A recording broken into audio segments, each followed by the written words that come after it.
إن الحمد لله نحمده ونستعينه ونستغفره من يهده الله فلا مضل له ومن يضلل فلا هادي له وأشهد أن لا إله إلا الله وحده لا شريك له وأشهد أن سيدنا ونبينا وحبيبنا وشفيعنا وقرة أعيننا محمدا عبده ورسوله صلی اللہ تبارک و تعالی علیہ وعلى آلہ وأصحابہ وأزواجہ وذریتہ وبارک وسلم تسلیما کثیرا اما بعد فاعوذ باللہ من الشیطان الرجیم بسم اللہ الرحمن الرحیم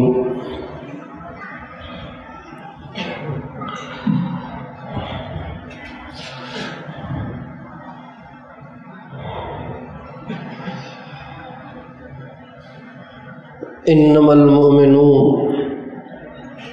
الذين اذا ذكر الله وجلت قلوبهم واذا تليت عليهم آياته زادتهم ايمانا وعلى ربهم يتوكلون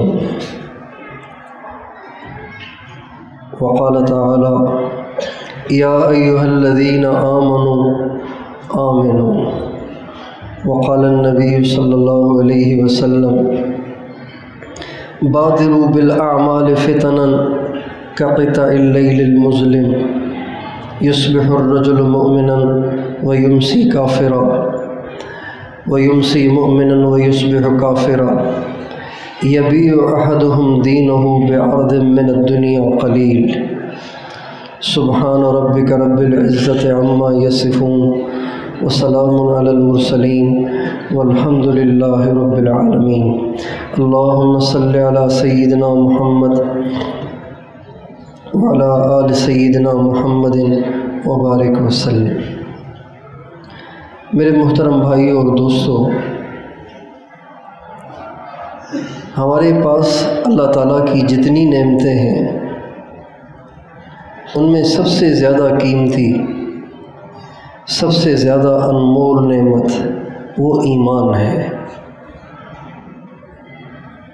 پیسہ بھی قیمتی چیز ہے اور صحت بھی قیمتی چیز ہے۔ آنکھیں، زبان، کان، ہاتھ پاؤں، سارے وجود کا صحیح سلامت ہونا یہ بھی اللہ تعالیٰ کا بہت بڑا انعام اور احسان ہے، لیکن ان ساری نعمتوں میں سب سے بڑی نعمت وہ ایمان ہے۔ انسان کے پاس اگر کوئی قیمتی چیز آ جائے تو وہ اس کی بہت حفاظت کرتا ہے، اس کو نقصان سے بچانے کی کوشش کرتا ہے۔ انسان کے پاس سر بھی ہے، ہاتھ بھی ہیں، پاؤں بھی ہیں، لیکن ان تینوں میں سر زیادہ قیمتی ہے۔ اس لیے اگر کوئی لاٹھی مارے تو سر کو بچانے کے لیے ہاتھ کی قربانی دے دیتا ہے، ہاتھ ٹوٹنے دیتا ہے، سر کو بچا لیتا ہے، اس لیے کہ سر بہت قیمتی ہے۔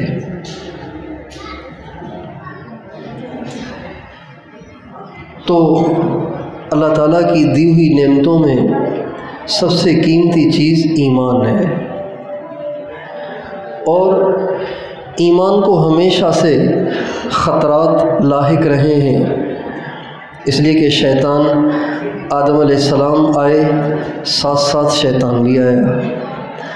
آدم علیہ السلام نے حق کی دعوت چلائی اور شیطان نے ناحق کی دعوت چلائی۔ انبیاء لوگوں کو جنت کی طرف لے جانے لگے اور شیطان لوگوں کو جہنم کی طرف بہکانے لگا۔ انسانوں کی دعوت بھی چلتی رہی، شیطان کی دعوت بھی چلتی رہی، شیطان کے ماننے والے ہمیشہ زیادہ رہے اور انبیاء کے ماننے والے ہمیشہ تھوڑے رہے۔ لیکن جتنے خطرات ایمان کو آج لاحق ہیں، اتنے خطرات ایمان کو کبھی بھی لاحق نہیں ہوئے۔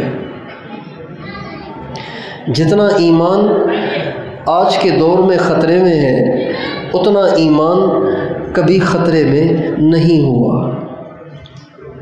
آپ دیکھیں کہ گھروں میں بھی ایمان کو برباد کرنے والا ماحول بنا ہوا ہے، دفتروں میں بھی ایمان کو برباد کرنے والا ماحول بنا ہوا ہے، دکانوں پر بازاروں میں ایمان کو برباد کرنے والا ماحول بنا ہوا ہے، اسکولوں میں کالجز میں ایمان کو برباد کرنے کے گویا یہ تو اڈے بن گئے۔ یونیورسٹیاں اور یہ میڈیکل کالجز اور انجینئرنگ کالجز یہ سب کے سب ایمان کو برباد کرنے کے گویا اڈے بن چکے ہیں۔ اور ہمارے جو حکمران ہیں وہ بھی ایمان کو برباد کرنے کا بیڑا اٹھائے ہوئے ہیں۔ ہمارے جو سیاستدان ہیں، ہمارے جو وڈیرے ہیں، ہماری قوموں کے جو سردار ہیں، ہمارے علاقوں کے جو ایم پی اور ایم این اے ہیں، یہ سب کے سب ایمان کو لوٹنے اور ایمان کو برباد کرنے کا بیڑا اٹھائے ہوئے ہیں۔ جب اتنے سارے خطرات ایمان کو لاحق ہوں تو بتائیے ایمان کو بچانا کتنا مشکل ہو چکا ہوگا۔ لیکن ان خطرات سے آگاہی نہیں ہے، ان خطرات کا احساس نہیں ہے، اس کی فکر نہیں ہے، اس لیے کہ ایمان کی قیمت ہی معلوم نہیں ہے۔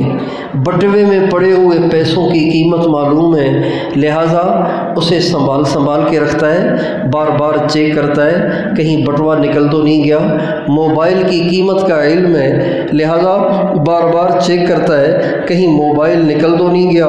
رش میں چلتے ہیں نا، جب رش میں چلتے ہیں تو بار بار بٹوے کی طرف ہاتھ جاتا ہے، بار بار موبائل کو چیک کرنے والے چیک کرتے ہیں موبائل نکل تو نہیں گیا، بٹوا نکل تو نہیں گیا، کہیں جیب تو نہیں کٹ گئی، اس لیے کہ موبائل کی قیمت کو بھی جانتے ہیں اور بٹوے میں پڑے ہوئے پیسوں کی قیمت کو بھی جانتے ہیں۔ لیکن نہیں جانتے تو ہم ایمان کی قیمت کو نہیں جانتے، مسلمان ہونے کی قیمت کو نہیں جانتے، اسلام کی قیمت کو نہیں جانتے، لہٰذا یہ سارے خطرات ہمیں لاحق بھی ہیں، ہم پھر بھی ٹینشن میں نہیں ہیں، پھر بھی ہم بے فکر ہیں، یہ ایمان کی قیمت کے معلوم نہ ہونے کی وجہ سے۔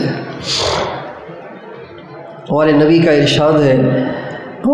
ارشاد ہے بادروا بالاعمال فتنا کقطع اللیل المظلم، جلدی جلدی نیکیاں کر لو، جلدی جلدی نیک اعمال کر لو ان فتنوں سے پہلے جو اتنے سیاہ ہوں گے، جیسے رات کے اندھیرے میں سیاہی ہوتی ہے، جیسے رات کے اندھیرے میں اچھے برے کا پتہ نہیں چلتا، سڑک کا اور کھڈے کا، گٹر کا، نالی کا پتہ نہیں چلتا، اچھے برے کی تمیز نہیں ہو پاتی، جیسے رات کے اندھیرے میں اسی طرح میری امت پہ ایک دور آئے گا کہ میری امت کے لیے حق کو پہچاننا مشکل ہو جائے گا، ان کو پتہ ہی نہیں چلے گا کہ یہ بولنے والا صحیح راستہ بتا رہا ہے یا غلط راستہ بتا رہا ہے۔ آج بھی سوشل میڈیا پہ ہزاروں ایسے اسکالر بنے بیٹھے ہیں، ایسے دانشور بنے بیٹھے ہیں، ایسے علامہ بنے بیٹھے ہیں جو لوگوں کے ایمان پہ ڈاکے ڈال رہے ہیں اور ایسے رنگین قسم کے دلائل بھی دیتے ہیں کہ عوام کو پتہ ہی نہیں چلتا کہ یہ صحیح راستہ بتا رہا ہے یا غلط راستہ بتا رہا ہے۔ اس کے مسالہ ملے ہوئے دلائل کو سن کے لوگ اش کر اٹھتے ہیں، حالانکہ حقیقت میں وہ ایمان کے لٹیرے ہیں، وہ ایمان کو لوٹ رہے ہیں، وہ لوگوں کو دین سے دور کر رہے ہیں، وہ لوگوں کو اللہ سے دور کر رہے ہیں، اللہ کے نبی سے دور کر رہے ہیں۔ یہی وہ زمانہ ہے جس کے بارے میں ہمارے نبی نے فرمایا یصبح الرجل مؤمنا ویمسی کافرا، ایک وقت ایسا آئے گا کہ صبح کو ایک مسلمان ہوگا، شام کو کافر ہو جائے گا۔ آپ ویڈیو تو نہیں بنا رہے ہیں؟ یصبح الرجل مؤمنا ویمسی کافرا، صبح کو مسلمان ہوگا، شام کو کافر ہو جائے گا، ویمسی مؤمنا ویصبح کافرا، شام کو مسلمان ہوگا اور صبح کو کافر ہو جائے گا، اس کو پتہ ہی نہیں چلے گا۔ ایمان کے لٹیرے ایمان کو لوٹ کر لے جائیں گے اور اگلے کو پتہ ہی نہیں چلے گا۔ اور آپ فرماتے ہیں یبیع احدہم دینہ بعرض من الدنیا قلیل، تم دیکھو گے کہ لوگ تھوڑے سے پیسوں کے عوض، تھوڑے سے مال کے عوض، تھوڑی سی شہرت کے عوض، چھوٹے سے عہدے کے عوض، تھوڑی سی دنیا کی دولت کے عوض اپنے دین ہی کو بیچ ڈالیں گے۔ میرے دوستو، جتنے خطرات ہمارے زمانے میں ایمان کو لاحق ہیں، اتنے خطرات کبھی بھی لاحق نہیں ہوئے۔ ہماری نوجوان نسل ان فتنوں سے دو چار ہے، ان فتنوں کا ان کو سامنا ہے کہ جو فتنے زمین آسمان نے پہلے کبھی بھی نہیں دیکھے۔ فحاشی کا فتنہ اور عریانی کا فتنہ، بے حیائی کا فتنہ اور ارتداد کا فتنہ، اللہ کی ذات میں شکوک و شبہات کا فتنہ، ناموس رسالت پر آنچ آنے کا فتنہ۔ یہ ایسے فتنے ہیں کہ جس سے ہماری نوجوان نسل ہزاروں کی تعداد میں متاثر ہو رہی ہے اور دین سے دور ہو رہی ہے۔ ہمارے کالجز میں پڑھنے والے، یونیورسٹیوں میں پڑھنے والے ہزاروں نوجوان ہیں جو مسلم باپ کی اولاد ہیں، مسلم ماں کی اولاد ہیں۔ ان کے باپ پہلی صف کے نمازی بھی ہوں گے، ان کی مائیں مصلی پہ بیٹھ کے قرآن پڑھنے والی بھی ہوں گی، لیکن وہ خدا ہی کو ماننے سے انکاری ہوئے ہیں۔ ہزاروں نوجوان آپ کو ان یونیورسٹیوں میں پڑھنے والے مل جائیں گے۔ یہ ایک محنت ہے، پوری پلاننگ کے ساتھ، پورے منصوبے کے ساتھ، پوری تدبیر اور پوری پالیسی کے ساتھ ایک محنت چل رہی ہے کہ کس طرح لوگوں کو ایمان سے خالی کر دیا جائے، کس طرح لوگوں کو ایمان سے محروم کر دیا جائے، کس طرح لوگوں کو اللہ اور اس کے رسول سے کاٹ دیا جائے۔ یہ ہمارا بہت بڑا نقصان ہو رہا ہے۔ لوگوں کو اس نقصان کا تو احساس ہے کہ ڈالر 10 روپے سے اتنا اونچا چلا گیا اور روپیہ کتنا نیچے گر گیا، پیٹرول اتنا مہنگا ہو گیا، گندم اتنی مہنگی ہو گئی، چینی اتنی مہنگی ہو گئی اور مہنگائی اتنی زیادہ ہو گئی، سیلاب آ گیا، اس سے سڑکیں ٹوٹ گئیں، گھر ڈوب گئے، لوگوں کے شہر بہہ گئے۔ اس نقصان کا احساس تو ہے، لیکن اس نقصان کا احساس نہیں ہے کہ ہماری نوجوان نسل سے ایمان لٹ رہا ہے۔ میرے دوستو، سیلاب سے متاثر ہونے والوں کے اگر گھر بہہ گئے، ان گھروں کے بہنے کے عوض اللہ ان کو جنت دے گا، اللہ ان کے گناہوں کو بخشے گا۔ اور مہنگائی کی وجہ سے اگر کسی کے گھر کا چولہا بجھ گیا، کسی کے گھر میں فاقہ آ گیا، کسی کے گھر میں روٹی نہ پکی، کسی کے گھر کا چولہا بجھ گیا، تو یہ غم کی چیز نہیں ہے، یہ پریشانی کی چیز نہیں ہے۔ فاقے تو ہمارے نبی پہ بھی آئے، ہمارے نبی کے صحابہ پہ بھی آئے۔ ہمارے نبی نے ایک دفعہ نماز پڑھی اور آپ نماز کا سلام پھیر کے فارغ ہوئے تو آپ نے دیکھا کہ صحابہ کی پوری صف کی صف بھوک کی وجہ سے گر گئی تھی۔ آپ علیہ السلام نے بھوک کے مارے ان کو گرا ہوا دیکھا تو آپ پریشان نہیں ہوئے، بلکہ آپ نے فرمایا واللہ للفقر اخشى علیکم ولکنی اخشى ان تبسط علیکم الدنیا کما بسطت علی من کان قبلکم فتہلککم کما اہلکتہم۔ اللہ کی قسم مجھے اس چیز کی ٹینشن نہیں ہے کہ تم بھوک کی وجہ سے صفوں سے گر جاتے ہو۔ مجھے اس بات کا خدشہ ہے، مجھے اس بات کا خطرہ ہے کہ دنیا کے دروازے تم پہ کھول دیے جائیں جیسے تم سے پہلوں پہ کھول دیے گئے، اور دنیا تمہیں بھی ایسے ہلاک کر دے جیسے تم سے پہلوں کو ہلاک کر دیا۔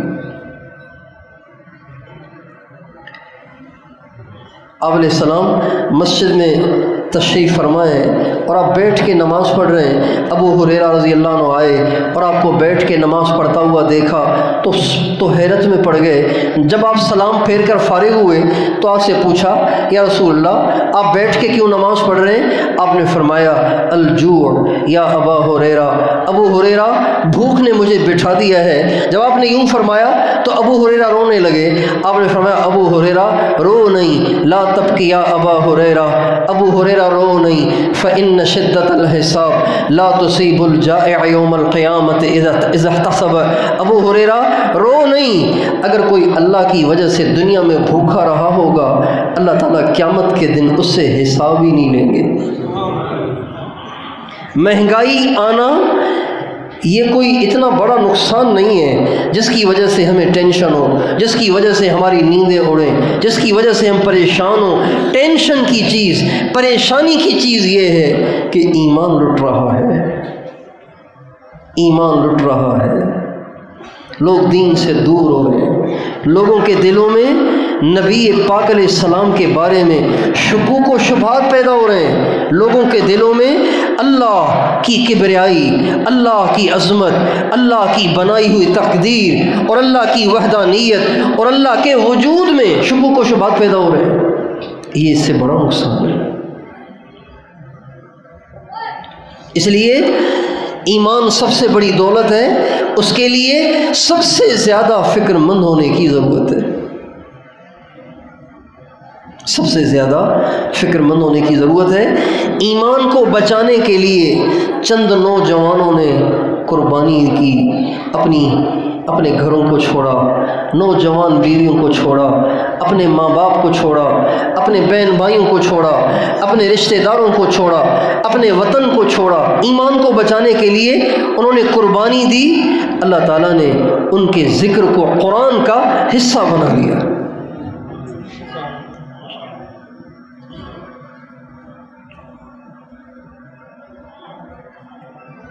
اللہ تعالیٰ قرآن پاک میں ان کا تذکرہ بڑے عجیب انداز سے فرماتے ہیں۔ تذکرہ ایسے کر رہے ہیں کہ گویا اللہ تعالیٰ وہ سارا منظر آنکھوں کے سامنے لا رہے ہیں اور فرما رہے ہیں اِذْ أَوَى الْفِتْيَةُ إِلَى الْكَهْفِ فَقَالُوا رَبَّنَا آتِنَا مِن لَّدُنْكَ رَحْمَةً وَهَيِّئْ لَنَا مِنْ أَمْرِنَا رَشَدًا۔ اے میرے نبی، اس منظر کو ذرا آنکھوں کے سامنے لاؤ نا، اس منظر کو ذرا سوچو نا، ذرا ماضی کی طرف مڑ کے دیکھو نا کہ ایک نوجوانوں کی جماعت جن کے دل میں جوانی کے سارے جذبات تھے، وطن کی محبت بھی تھی، ماں باپ کی محبت بھی تھی، بھائی بہنوں کی محبت بھی تھی، وہ سب کچھ چھوڑ چھاڑ کے غار میں جا کر سوئے، کس لیے؟ صرف ایمان کو بچانے کے لیے، اور سب کچھ کو چھوڑ چھاڑ کے اللہ تعالیٰ سے کہنے لگے ربنا ہب لنا من لدنک رحمہ وہیئ لنا من امرنا رشدا۔ اے اللہ، اپنی رحمت کا معاملہ فرما، ہم پہ اپنی رحمت کو نازل فرما، اور اے اللہ ہمارے لیے آسانی فرما کہ ہم تیرے ایمان کو بچا سکیں، اپنے ایمان کو بچا سکیں۔ اور ایک غار میں جا کے پناہ پکڑ لی۔ اللہ تعالیٰ نے قرآن پاک کا حصہ بنا دیا ان نوجوانوں کو جنہوں نے ایمان کو ترجیح دی دنیا کے مال و دولت پر، ایمان کو ترجیح دی بھائی بہنوں پر، ایمان کو ترجیح دی اپنے ماں باپ پر، ایمان کو ترجیح دی اپنے وطن پر، ایمان کو ترجیح دی مال دولت پر۔ حالانکہ یہ جو نوجوان تھے نا، 7 نوجوان تھے، 8واں کتا تھا، 7 نوجوان تھے، 8واں کتا تھا۔ اللہ اکبر! اللہ تعالیٰ نے ان کے ساتھ رہنے والے کتے کو بھی قرآن کا حصہ بنا دیا۔ اس لیے کہتے ہیں نیکوں کی صحبت میں رہا کرو، نیکوں کی صحبت میں رہا کرو۔ ہمارے استاد تھے حضرت مولانا ظاہر شاہ صاحب رحمۃ اللہ علیہ، ہم نے ان سے تفسیر پڑھی، بڑے اللہ والے تھے، ہر وقت اللہ کی محبت میں غرق رہتے تھے، بولتے بہت کم تھے، گنے چنے بولتے تھے، ورنہ اکثر خاموش رہتے تھے۔ ان کو دیکھ کے خدا یاد آتا تھا، اتنا ان کے چہرے پہ نور تھا، اتنی ان کی آنکھوں میں روب اور کشش تھی کہ بس دل کرتا تھا ان کو آدمی دیکھتا ہی رہے۔ وہ فرمایا کرتے تھے اللہ والوں پہ ہر وقت اللہ کی رحمت برستی ہے، جو ان کے پاس بیٹھتا ہے اس کو بھی اس کا حصہ ملتا ہے۔ اصحاب کہف اہل اللہ ہیں، اولیاء ہیں، ایمان کو بچانے کے لیے ہر چیز کی قربانی دی، اللہ سے محبت ماں باپ سے زیادہ کی، اللہ سے محبت بھائی بہنوں سے زیادہ کی، اللہ سے محبت اپنی جائیدادوں سے زیادہ کی۔ 7 نوجوان ہیں اور ساتوں کے ساتوں نہیں، ان میں سے 6 سرداروں کے بچے تھے، اپنی قوم کے سرداروں، ایک ان میں سے چرواہا تھا، 6 سرداروں کے بچے تھے، سرداروں کے بیٹے، عیش و عشرت کی زندگی، ناز و نعمت کی زندگی قربان کر کے غار کو اپنا مسکن بنا دیا۔ ایک کتے نے ان کا ساتھ دیا، چونکہ یہ 6 تھے، بستی کے رہنے والے تو 6 تھے، ایمان کو بچانے کے لیے آپس کے مشورے سے بستی سے نکل کر جانے لگے کہیں جان بچانے اور اپنے ایمان کو بچانے کے لیے۔ جب وہاں سے نکلے نا تو بستی کے باہر ایک چرواہے کو دیکھا، وہ بکریاں چرا رہا ہے۔ انہوں نے کہا کہاں جا رہے ہو؟ کہا ایمان بچانا ہے، دقیانوس ایمان لوٹنا چاہتا ہے، لالچیں دے رہا ہے، ہم اپنے ایمان کو بچانا چاہتے ہیں۔ کہنے لگا میں بھی تمہارے ساتھ چلتا ہوں۔ بکریاں وہیں چھوڑیں، انہوں نے سرداری کی قربانی دی۔ اس چرواہے نے اپنی مال دولت، اپنی بکریوں کی قربانی دی اور یہ بھی ان کے ساتھ ہو لیا۔ اللہ کی شان، جب اللہ کسی کو نوازتا ہے تو راستے بھی خود ہی بناتا ہے۔ کتے کے جی میں اللہ نے ڈالی، وہ بھی ان کے پیچھے ہو لیا۔ اب انہوں نے کتے کو ہٹانے کی کوشش تو بہت کی، کون چاہتا ہے کہ کتا میرے ساتھ رہے؟ خاص طور پہ جنہوں نے کہیں چھپنا ہو تو کتا تو بھونکتا بھی ہے اور اس کے بھونکنے کا کوئی ٹائم بھی نہیں ہوتا، اس لیے وہ تو چاہتے تھے کہ یہ کہیں ہٹ جائے، یہ ہم سے دور ہو جائے، بھگانے کی بھی کوشش کی، لیکن کتے کے نصیب اچھے تھے کہ ان کے بھگانے سے بھاگا نہیں، ان کے ہٹانے سے ہٹا نہیں، اہل اللہ کے ساتھ چپکا رہا۔ جب وہ غار میں چلے گئے تو یہ غار کے دروازے پہ جا کے بیٹھ گیا۔ اس کا اہل اللہ کے ساتھ چپکنا، اہل اللہ سے چمٹنا اللہ پاک کو اتنا پسند آ گیا کہ اللہ تعالیٰ نے قرآن پاک میں کتے کا تذکرہ بھی کیا، اور اللہ کو اتنا پیار آیا کہ کتے کی ادا کا بھی اللہ نے تذکرہ کر دیا۔ اب قرآن میں اللہ کہتے ہیں وَقَلْبُهُمْ بَاسِطٌ ذِرَاعَيْهِ بِالْوَسِيدِ، ان کا کتا ایمان کو بچایا، قرآن کا حصہ بن گئے۔ بھائیو، ایمان کی قیمت اگر کوئی جان لے تو اس کے لیے پھر کسی چیز کی قربانی دینا مشکل نہیں ہے۔ فرعون کی باندی تھی اور فرعون کی بیوی تھی حضرت آسیہ، اور ایک باندی تھی، یہ دونوں اسلام لے آئیں۔ فرعون نے دونوں کے ساتھ بہت برا سلوک کیا، بڑی دردناک سزائیں دیں، اور یہ فرعون وہ پہلا شخص ہے جس نے ان سزاؤں کو ایجاد کیا۔ جو سزا اس نے اپنی بیوی حضرت آسیہ کو دی، یہ سزا کبھی کسی نے کسی کو نہیں دی، پہلی دفعہ دی اس نے وہ سزا یہ تھی کہ حضرت آسیہ کو لٹایا گیا، ہاتھوں میں بھی کیل ٹھوک دیے گئے اور پاؤں میں بھی کیل ٹھوک دیے گئے، کیل نہیں کلے ٹھوک دیے گئے، کیل سے تو ہاتھ نہیں رکے گا نا، موٹے موٹے کلے ہاتھوں میں بھی ٹھوک دیے گئے، پاؤں میں بھی ٹھوک دیے گئے۔ بتاؤ کتنا درد ہوا ہوگا، اور بادشاہ کی بیوی کتنی نفیس ہوگی، کتنا درد ہوا ہوگا۔ تو کتابوں میں لکھا ہے جب اس کے ہاتھوں میں کیلیں ٹھوکی جا رہی تھیں اور اس کے پاؤں میں کیلیں ٹھوکی جا رہی تھیں تو وہ اللہ سے رو رو کے دعا کر رہی تھیں، رب ابن لی عندک بیتا فی الجنہ ونجنی من فرعون وعملہ ونجنی من القوم الظالمین۔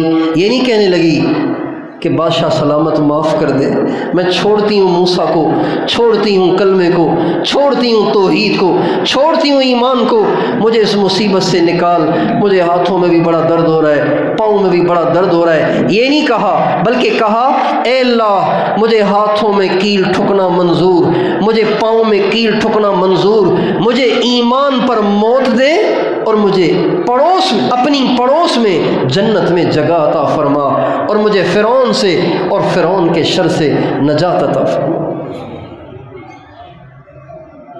وَنَجِّنِي فِرْعَوْنَ وَعَمَلِهِ وَنَجِّنِي مِنَ الْقَوْمِ الظَّالِمِينَ، اے اللہ فرعون سے بھی نجات دے، اس کے عمل سے بھی نجات دے، یعنی اب مجھے جلدی اٹھا لے، کہیں یہ ظالم میرے ایمان کو لوٹ ہی نہ لے۔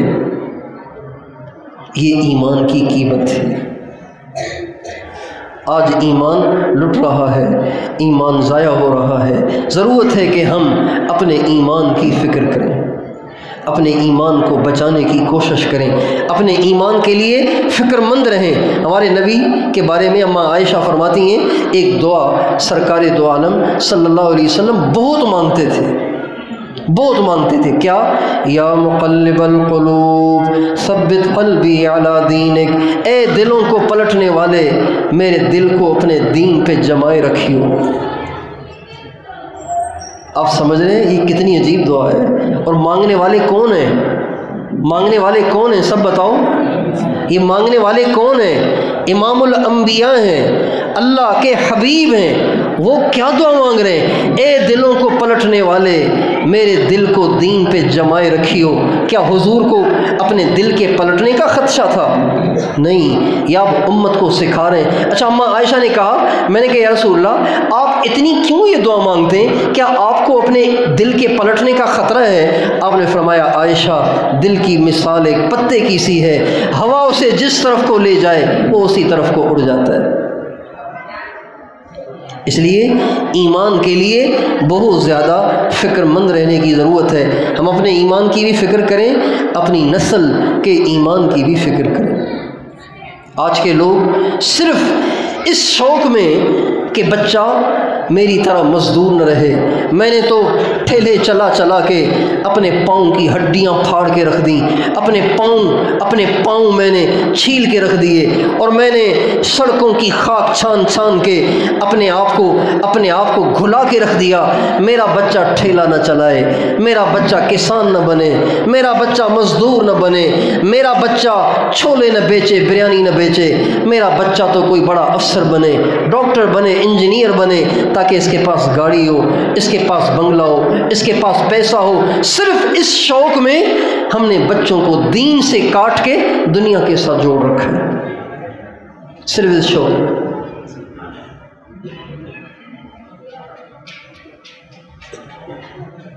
کہ میرا بچہ دنیا دارانہ زندگی، عیش و عشرت والی زندگی گزارے، اس شوق میں ہم نے بچے کو دین سے ہی کاٹ دیا، ایمان سے ہی کاٹ دیا، اللہ کے نبی سے ہی کاٹ دیا، قرآن سے کاٹ دیا۔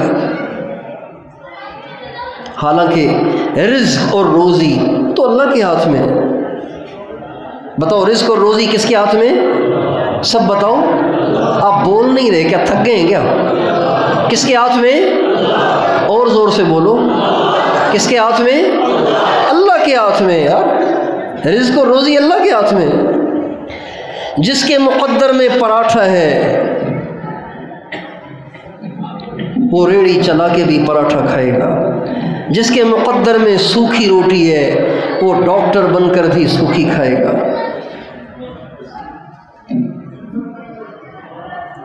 وَمَا مِن دَابَّةٍ فِي الْأَرْضِ إِلَّا عَلَى اللَّهِ رِزْقُهَا وَيَعْلَمُ مُسْتَقَرَّهَا وَمُسْتَوْدَعَهَا كُلٌّ فِي كِتَابٍ مُبِينٍ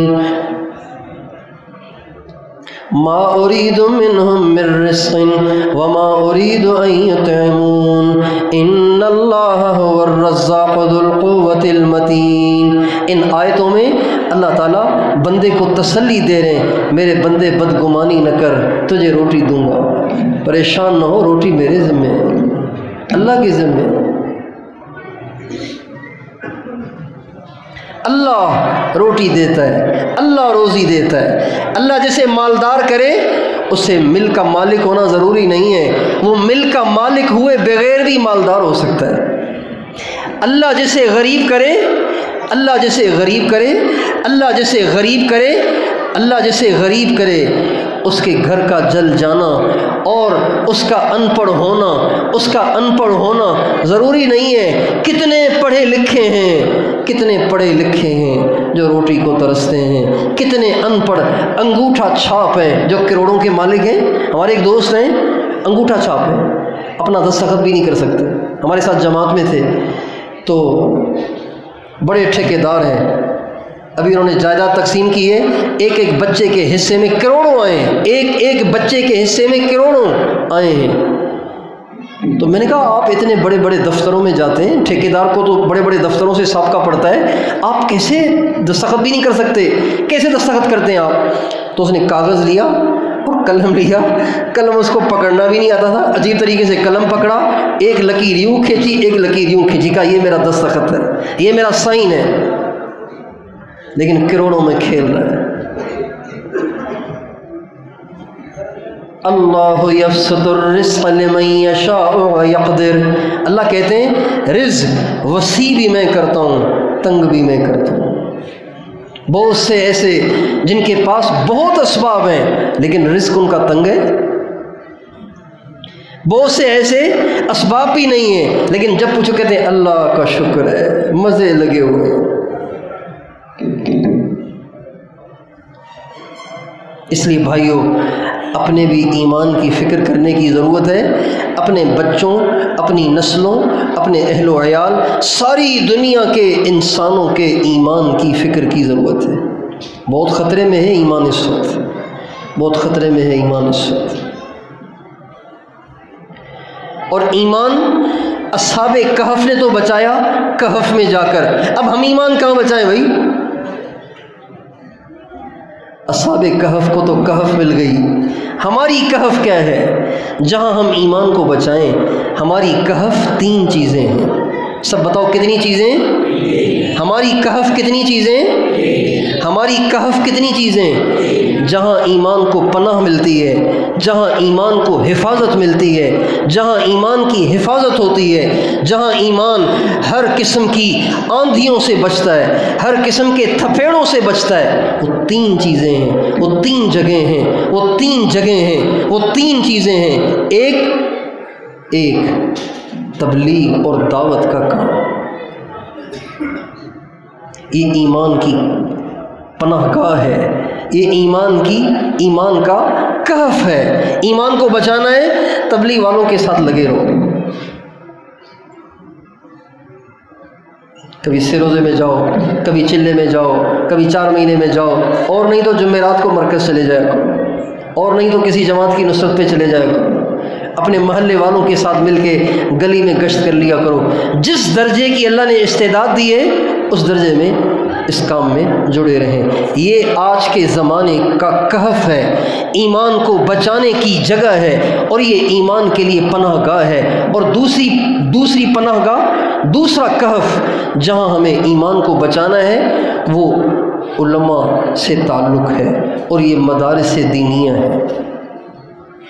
مدارس دینیہ، مکاتب قرآنیہ اور علماء اہل حق، یہ ان سے تعلق رکھنا، ان سے منسلک رہنا، ان سے رابطے میں رہنا، ان سے پوچھ کے چلنا، یہ آج کے زمانے کا کہف ہے۔ یہاں ایمان بچے گا۔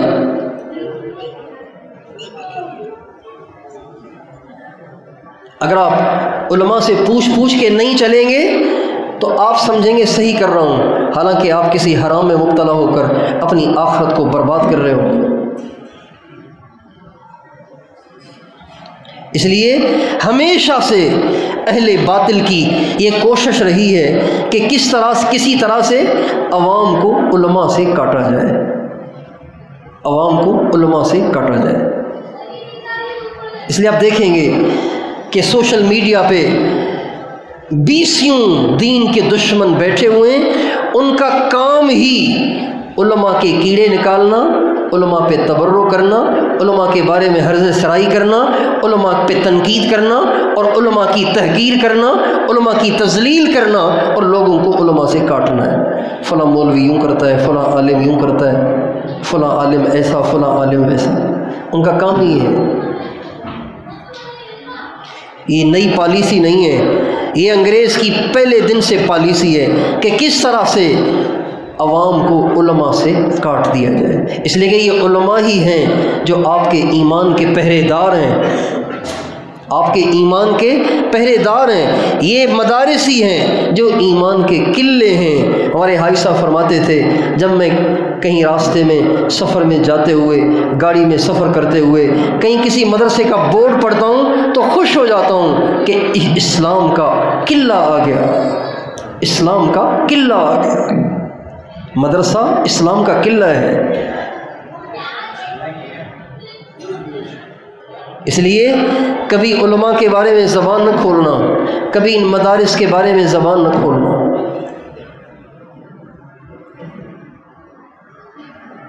ورنہ ایمان سے محروم ہو جائیں گے، کلمہ بھی نصیب نہیں ہوگا۔ امام ربانی قطب الارشاد حضرت مولانا رشید احمد گنگوہی رحمۃ اللہ علیہ فرماتے تھے، جو علماء کے بارے میں زبان درازیاں کرتے ہیں ان کو دفن کرنے کے بعد ان کی قبریں کھول کے دیکھو، ان کے چہرے قبلے سے ہٹے ہوئے پاؤ گے۔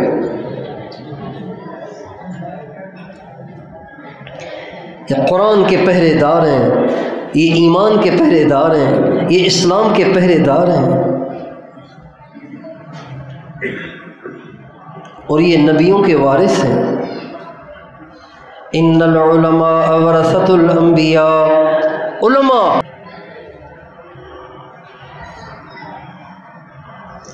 اس لیے ایمان کو بچانا ہے تو ان سے جڑ جائیں، اپنی زندگی کا ہر کام ان سے پوچھ کے کریں۔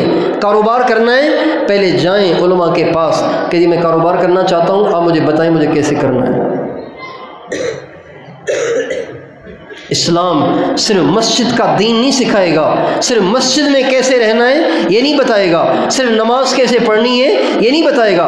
اسلام آپ کو یہ بھی بتائے گا کہ آپ نے شادی کیسے کرنی ہے، گھر میں کوئی مر جائے تو کیا کرنا ہے، گھر میں کوئی بچہ پیدا ہو تو کیا کرنا ہے، اسلام آپ کو بتائے گا، علماء آپ کو بتائے گا۔